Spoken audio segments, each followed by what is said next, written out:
and welcome to My College Coaches video coaching series. My name is Sarah, and I'll be your coach today for Recommendation Letters 101.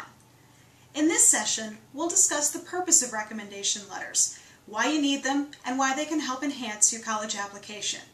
We'll talk about how you go about choosing your recommenders so that you make the most of the 2 or 3 letters that you get to submit. We'll suggest a method for approaching your recommenders so that you prepare them to write you the best letter they can. We'll consider some logistics, like making sure those letters get done on time and delivered to where they need to be. And finally, we'll go over some trouble spots you may have to encounter along the way. So first up, what is the purpose of a recommendation letter? First of all, get used to them. They're going to be a part of your professional and academic life pretty much from now on. So what do? Well, first up, they're more context for your accomplishments. You're going to be submitting a transcript and a resume, likely, with your college application. The recommendation letters are a way to sort of give the details of how those different accomplishments came about. Relatedly, they're a look into your personality from someone else's viewpoint. It's sort of another way of talking about your accomplishments that makes you sound more like a whole person. Of course, it's always another data point, and with applications becoming more and more competitive, college applicants look for ways to show more data points, more ways to sort of tout themselves to the college admissions people. They're a chance to distinguish yourself. A good recommendation letter can be hard to come by, and so if you can marshal 2 or 3 of them in your favor, you've done yourself a good service in improving your application.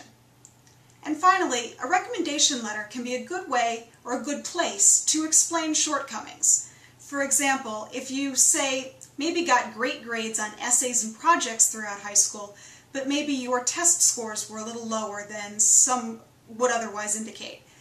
A good recommendation letter from the right type of teacher or guidance counselor might be a good place to explain that you were just never a good test taker, and despite your best abilities and best efforts, you never quite got over being able to take tests in a controlled situation. They could also be the place where someone would then demonstrate the steps you took, be it seeking out extra credit or working super hard on other assignments to try to make up for those shortcomings. The ideal recommendation letter is 1 to 2 single-spaced pages. Why that length? Well, any shorter, and it doesn't look as if the recommender actually knows who you are. Any longer, and the admissions people just aren't going to have time to read it. And that's why we go for 1 to 2 single-spaced pages. Next up, it tells 1 or 2 anecdotal stories. Not anymore, because you don't want the letter taken over by this, that, and the next story from your life. But anecdotal stories do a good job of showing both your personality as well as the recommender's knowledge and comfort with you as the applicant. Relatedly, it highlights major achievements and puts them in context.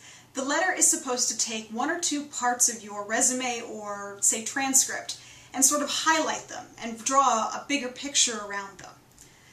Next, it's supposed to give some insight into your personality traits. A big one would be something like responsibility or leadership that you might want highlighted in your letter. This letter could sort of go over how maybe you led a particular group or project, or how you took the responsibility of extra assignments when you were sick at some point. And finally, and this should go without saying, a good recommendation letter is well organized and easy to read. You don't want someone actually having to struggle to read your letter. Just like anything else, this is sort of a presentation of you, and you're hoping for the best sort of foot forward.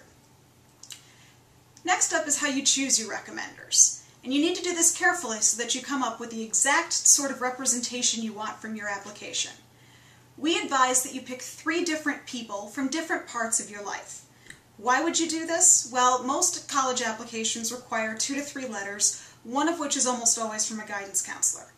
By picking 3 people, you usually end up with 1 backup letter. 1 extra letter in case something else falls through, or if one application seems to require more.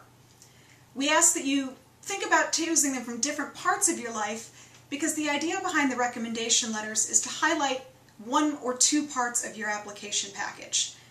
By picking people from different parts of your life, say an employer, a coach, and a teacher, you sort of cover more bases and more space. You're able to add more context to more of your achievements. You want to pick someone who's known you for more than 1 year. Ideally, 2, 3, or even your entire high school career. You want someone who can prove that they know you well and have a reason to be recommending you over perhaps somebody else.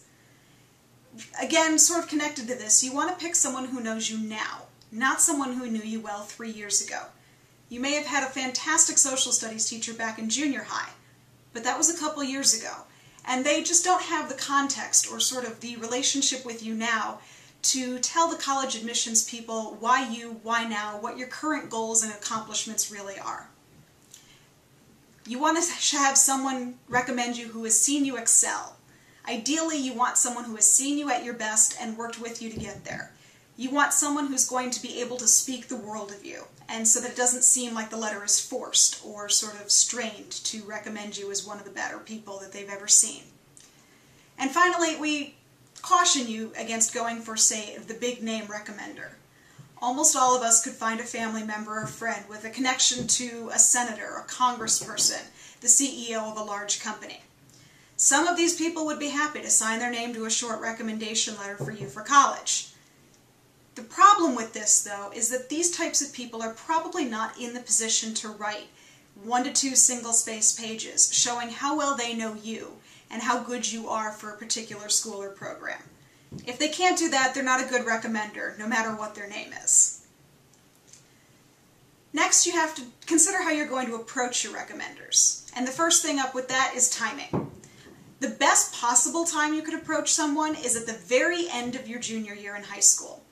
At this point, you might have already given some thought to what schools you'd like to apply to, and you probably at this point have had all of the teachers and coaches that would be in a position to recommend you. The other nice part about this is that you would then be giving them the entire summer to write your letter before they get crushed with a bunch of requests in the fall. That said, the latest you should ask somebody would be in September of your senior year. You don't really want to wait much further than this, and you certainly want to give anyone at least 1, if not 2 months before any deadline. The risk here is if you wait longer into your senior year, the recommenders that you ask will have already received several requests from other students, making you one in a pile of recommendation letters they have to write. Just like if you've put off a bunch of assignments and have a pile of them to get through, each one is probably not going to be your absolute best work. Now, when you approach them, you should approach your recommenders in person and in private. This is not something for an email or a telephone call, certainly not a note left behind. And you don't want to put someone on the spot, which is why we say to do it in private. Better someone say no, that they don't want to write a recommendation letter for you, or that they simply can't because they have other obligations at the time, than for someone to feel sort of pressured into it because there are a couple of other people standing around, and then they either miss a deadline or write you a half-hearted letter because they just weren't in a good position to write you one. Now, of course, you're going to thank them. You're going to thank them 3 or 4 times in this process. So you're going to thank them right when they say, yes, of course, I'll write you that letter. And then what you're going to do is you're going to prepare them to write you the best possible letter. You're going to provide them with a package of everything they need so that they will feel prepared and able to write you the best possible letter. So what are you going to give them? Ideally, you're going to give them a folder containing all of the following, well organized and labeled so it doesn't take any guesswork. In this folder should be your transcript, your resume, your essay in any draft form that you have it, the list of schools and programs you're considering applying to, any cover sheets or envelopes that would go to those schools, and then you're going to also include a personal letter, one of those that says, Dear Teacher So-and-so, and not the exact same letter for each of your recommenders. You're going to start the letter by thanking them again for helping you out. You're also going to continue and talk about what you would like them to highlight in their letter. Now this is where you sort of separate those 3 letters, those 3 recommenders. It's not inappropriate to ask them to highlight a particular accomplishment or a particular trait.